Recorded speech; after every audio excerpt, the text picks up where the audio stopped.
شر إيرول حفتني ندبي ندجي يك بارتيي أفشر الدولة ترجوريج دانين سر حفتنين وهرم ميديا تبدأ زابي وخاكر وخنير وقشتي قنديل حتى شنقال أف إريش يقودبن أف دجي كردياتية جبوي بينا أفشر شر حبونا كرداية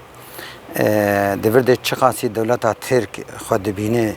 نو روز به روز دسر آسا گشتی قلسو لواز به دکوه دخوازه جبوی دهندری خواه هندری ترکی و باکوری کردستان بگشتی هلبجارتن جی نزیک دبن دخوازه گاوین سرکفتی برچاوه که بده خویا کرن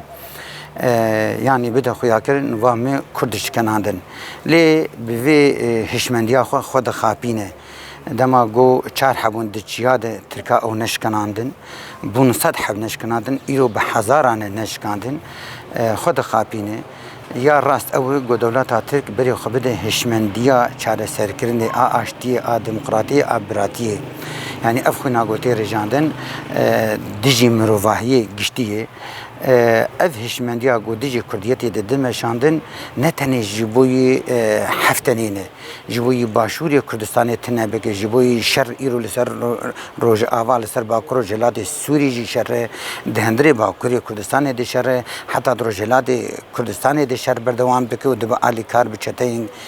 گریدای دولت ترکیه جبوی وینا افشر گو ایرو هفتنینه دبه شر دیجی کردیاتی حتی گو جمع به ام کرد ام پاراستنا خبکن و لبر خبدن حتی داوی وقت گلی باکر و جهلات سوری بگشتی بانگامه جبوی یکیتیا کرد یک ریزیا کرد دما گو ایرو کرد گو یک بانا و آلیکار بانا به دوره دوی باوریه دبن و دولت اتر نکاری و ایریش بکره لسان هفتنینه لمخابن ایرو وینامی هشکره بجن بدنا خویا کرد دما شورش برزانی ده کسن هون دست خوددان صدام جوان دگوتن جحشک ایروجی کسن هنه دست خوددان دولت ترک بناوی قورچیا اوجتین خویا کرن و کسی بناوی گریداینه